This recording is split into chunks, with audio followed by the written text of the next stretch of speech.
aconteça, mas no mundo espiritual, um crente que dobra os seus joelhos e fala com Deus, pode mudar o cenário da sua casa, pode mudar o cenário da sua empresa, pode mudar o cenário da sua cidade, e nós vamos ver muitas histórias que aconteceram através de homens e mulheres que decidiram orar.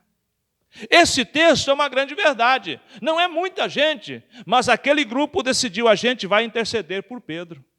E o que eu acho interessante, irmãos, agora na palavra de Deus, é que quando eles começam a orar,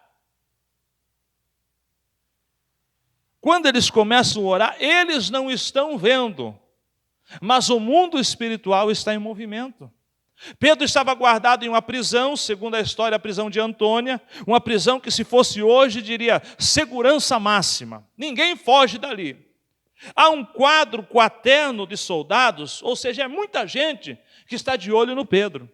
Eu não sei se Herodes tinha uma desconfiança com os cristãos, com aqueles que serviam a Jesus, ou se era rotina. Mas, enfim, eu nunca vi um homem ter tantos soldados cuidando dele. Mas o que eu acho interessante agora é que, na prisão, Pedro chegou, tiraram dele sua capa, tiraram dele sua sandália, tiraram dele seu cinto. E ele está ali, quem sabe, naquela prisão, não vendo nada acontecer, nada se movimentar. E isso é que nos leva, irmãos, muitas das vezes, a gente desistir, a gente parar, a gente desacreditar. Porque imagine, tem um grupo de irmãs que estão orando, Pedro está na prisão, parece que o cenário é um cenário de perca, parece que o que vai acontecer agora é realmente aquilo que Herodes determinou, só que o mundo natural está em silêncio. O mundo visível que nós vivemos e que nós conseguimos ver com esses olhos, está tudo parado. Mas o mundo espiritual está se movendo. E o que eu acho mais poderoso aqui ainda, é que o mundo natural não tem poder de mover o mundo espiritual, mas o mundo espiritual tem poder de mover o mundo natural. Aleluia! Aí eu decido qual é que é melhor estar, no natural ou no espiritual. Aí eu vou ver que quando eles estão orando, o céu está em movimento. E a Bíblia vai nos dizer que o anjo do Senhor, neste mesmo capítulo, o anjo do Senhor desceu naquela prisão. E desceu por quê? Porque a oração chegou. Aleluia! Quem sabe eu estou falando para alguém que está há tempos, pastor, quanto tempo eu estou orando? Esses dias eu até já falei, acho que não vou orar mais. Aleluia, eu estou sentindo que Deus está falando com alguém. Não vou mais orar por aquela pessoa lá, porque parece que eu oro e as coisas não acontecem. Você pode não estar vendo, mas o mundo espiritual está ouvindo a tua oração. E quem comanda o mundo espiritual não é homem, é Deus. Aleluia. E quando a gente começa a olhar para isso aqui, eles estão orando. E eu digo que naturalmente não está acontecendo nada, porque você vai ver que as próprias pessoas que estão orando, quando a resposta chega, eles parecem que ficam assim, sem entender. Isso aqui é muito parecido com a gente. A gente ora, e de repente Deus está usando alguém e falando, toma posse. É a tua hora. Chegou o teu momento. Deus abriu a porta. Aí o que a gente faz? A gente fica ali parado, não entra pela porta. Não toma nenhuma atitude, não faz nada. A gente ora por isso, a gente pede por isso, mas quando a porta abre, a gente não faz nada. E é exatamente isso que essas pessoas fizeram. Quando a gente olha para a palavra de Deus, eu vejo agora, a oração chegou ao céu e o anjo do Senhor desceu. Essa expressão, o anjo do Senhor, na Bíblia, sempre ela faz menção a uma teofania, o próprio Cristo. Não é um anjo qualquer, não. É o próprio Senhor que desceu. E aí, meus irmãos, eu fico olhando, por que ele desceu? Porque ele veio trazer resposta de oração. E neste grupo de oração, a Bíblia não faz menção que ali estava os demais discípulos, que ali estava o apóstolo Paulo. Não, não. Era um grupo de pessoas que estavam orando. Quem sabe pessoas que nem tinham uma desenvoltura do conhecimento do Evangelho. mas pessoas que receberam a mensagem e creram, e que decidiram, se a gente orar, alguma coisa vai acontecer. E agora, quando o anjo do Senhor desce na prisão, ele encontra Pedro dormindo. E aí eu fico olhando, irmãos, que quando Deus decide responder uma oração, nada é difícil para Deus fazer um milagre. Nada é impossível para Deus fazer um milagre. Porque esse texto vai nos mostrar todos esses soldados, um quadro quaterno, quem sabe 16 soldados cuidando da guarda do Pedro. E o Senhor entrou e tirou Pedro de lá. O texto vai dizer que ele estava acorrentado, algemado, pés e mãos. As correntes caíram, as algemas caíram, nada conseguiu segurá-lo. Por quê? Porque Pedro era bom? Não. Porque Pedro estava debaixo de oração. Aleluia, oh glória. A minha palavra para o teu coração é: continue orando. Pode estar demorando, mas continue orando. Pode ser que você não veja nada acontecer, mas continue orando. Agora, não leve a vida sem orar.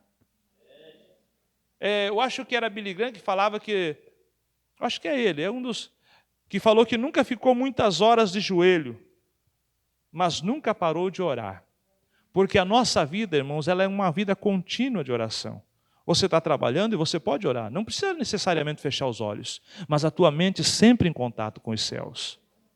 Você vai passear e essa conexão, sempre você com Deus. Isso é viver uma vida de oração. É bom quando dobramos o joelho, é o momento mais propício para isso, mas a nossa vida precisa ser uma vida onde nós estamos sempre ligados com os céus. Agora, olha só como vem a resposta de Deus, para você entender que, quando a gente ora, Deus ouve, os céus se abrem e a resposta vem. Resposta de Deus, resposta de oração, não deixa dúvida e nem deixa a coisa pela metade. Aprenda isso, guarde isso para a sua vida, irmãos. Mas Deus falou que está me respondendo e eu estou sentindo, eu estou vendo o que está acontecendo. Se é Deus, não vem a bênção pela metade, ela é completa. Por que eu digo isso? Porque o texto vai me mostrar que ele está numa prisão de segurança máxima, um monte de soldado guardando, correntes o prendendo, portas o trancando, e a Bíblia vai nos mostrar que tudo isso vai caindo e as portas vão se abrindo.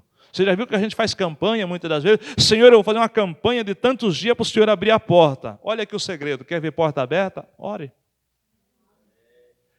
Eu quero ver milagres acontecer, então ore. Aquilo que não dá certo, eu quero que dê certo, então ore. Aí eu olho para esse texto, e o que me chama a atenção é que agora o próprio Senhor que desceu naquela prisão, ou o anjo do Senhor, desceu naquela prisão, despertou a Pedro, acordou Pedro, e ainda diz para ele, pegue a tua sandália, pegue a tua capa, pegue o teu cinto e segue-me. O que eu vejo nisso aqui, irmãos? Eu vejo que se Deus está me respondendo, se Deus está agindo como resposta de oração, aquilo que, quem sabe, Herodes, que tipifica o diabo, Satanás, tentou roubar, tudo isso ele vai ter que devolver. Se Pedro entrou naquela prisão calçando sandálias, tendo uma capa e tendo um cinturão, ele vai sair de lá exatamente com aquilo de volta.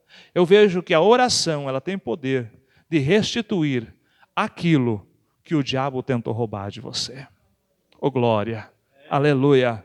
Você está entendendo, irmãos, o que é orar? O poder da oração. A gente vai olhar para a Bíblia e a gente vai ver, mas grandes homens como Moisés que viveram coisas extraordinárias.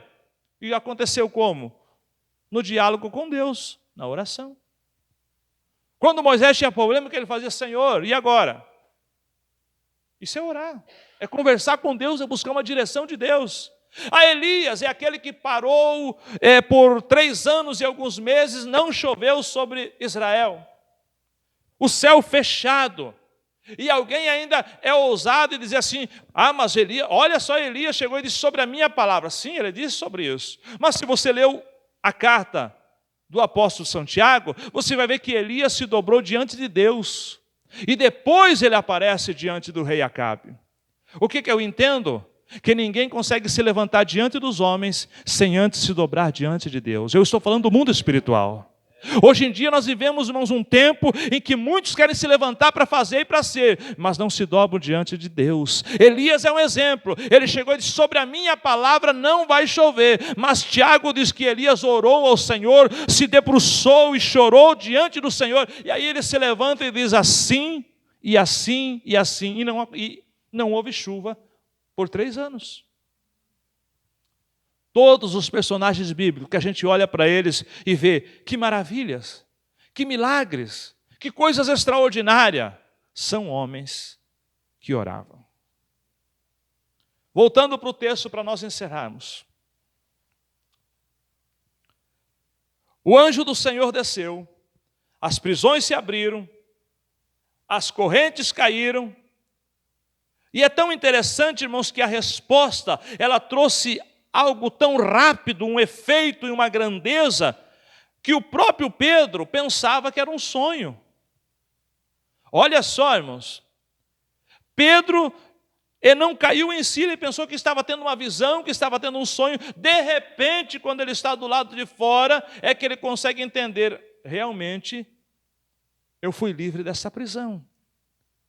E aí eu fico entendendo, irmãos, que quem ora e quem vive uma vida de comunhão com Deus, Pedro não foi para outro lugar, Pedro não foi festejar, não, Pedro foi para onde? Lá para a congregação onde estavam os irmãos orando. Ninguém falou para Pedro que tinha um povo orando lá, só que o Deus que ouve a oração é o Deus que não era o endereço. Você está entendendo? Tem um grupo de orando. Então é eles que vão desfrutar da bênção pela qual eles estavam buscando. Pedro poderia ter fugido, Pedro poderia ter ido para tantos outros lugares. Eu estou livre. Deus desceu e abriu, mas um Deus que liga pessoas que vivem no mesmo propósito, levou Pedro para onde? Lá para aquela congregação, lá onde estava aquele grupo de pessoas orando.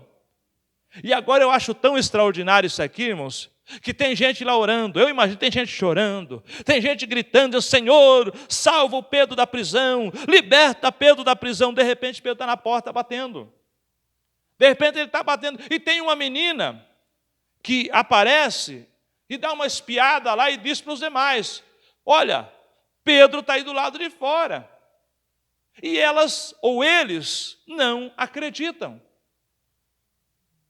E aqui, irmãos, é uma coisa que mexe comigo.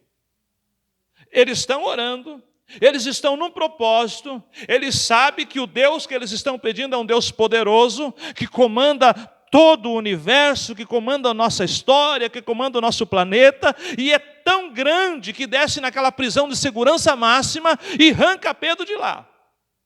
Pedro vai lá na porta, batendo, como quem está dizendo, a resposta da tua oração está aqui. Oh, glória! A resposta do que vocês estão orando é hoje. Deixa eu ser profeta de Deus para alguém aí. É hoje, aleluia, glória a Deus. Mas é tão interessante, irmãos, que agora o Pedro que bate na porta, a menina lá chamada Rode diz assim, a resposta está aí. Eu estou parafraseando o texto, porque ela diz, Pedro está aí na porta. E eles começam a cogitar, não pode ser, não é ele. Tem alguém que diz assim, deve ser o anjo dele. Não sei se o anjo era parecido com o Pedro. É o anjo dele. Mas espera aí, gente. Por que você vem para cá orar? Por que vocês estão num propósito de oração? Se você não crê que a tua oração está sendo ouvida. Aleluia. E é exatamente isso que eles estão nos ensinando. A gente determinou, vamos orar. A gente está num propósito de oração. De repente começa a ver os batidos na porta. E alguém diz assim, eu acho que a resposta está chegando. Aí tem uma turma de incrédulos que vai dizer assim, não pode ser. Por que não pode? Porque foi rápido. Ou porque está demorando demais? Meu irmão, se Deus decidir mover céu e terra hoje, para abrir a porta para você, para te curar, para salvar, para libertar, não tem demônio, não tem prisão, não tem corrente, não tem diabo que possa segurar a resposta de Deus. Aleluia! Por isso, ore, continue orando. Mas o que eu acho poderoso aqui, irmãos, Eu acho lindo isso aqui. É que Deus, que conhece as nossas fragilidades, que sabe quem a gente é, faz com que Pedro insista. Olha aí, ó. Eu nunca vi um negócio desse, Moedas. O milagre, a resposta batendo na porta e insistindo. Não vou embora porque a irmã Maria está orando. Ô, glória. Deixa. Não vou embora porque o Edinho está orando. É dele, o milagre, ele vai ver o milagre. Não vou desistir. Aleluia. Mesmo na nossa fragilidade, ore. Mesmo que às vezes te falta fé, mas ore. Porque quando Deus decidir abençoar, meu irmão, o milagre não vai pegar endereço errado. Não é você que está orando e o Juquinha que vai receber, não. O milagre vai chegar na tua porta, na tua casa, e você vai recebê-lo. Agora, fé é necessário. Porque Pedro vai ficar do lado de fora, batendo. Peraí, foi Deus que mandou a bênção? É aqui o lugar. Mas precisa as pessoas que estão orando exercer a sua fé e dizer, vamos abrir a porta para o Pedro entrar? Ou seja, se ele é a resposta da oração, vamos abrir a porta para a gente receber a nossa bênção, o nosso milagre. E isso aqui, irmãos, é coisa que nenhum homem pode fazer. Abrir a porta, se levantar, se posicionar. Sou eu e você. Guarde essa palavra no seu coração. Continue orando. Mesmo que nada esteja acontecendo, continue orando. Até porque, irmãos, o Deus dos céus a quem nós oramos, Ele não precisa de movimento. Ele não precisa de alarido, de barulhos. Aqui embaixo, a gente começa a olhar, peraí, está se movimentando aqui, vai dando um negócio lá, vai dar certo. A gente acompanha isso, é natural. Mas o Deus que eu estou pregando para você, o Deus da Bíblia, Ele não precisa fazer barulho nenhum, irmãos. Porque eu olho para a palavra de Deus. Agora, esses dias alguém pregou sobre o livro de Esther aqui, e eu acho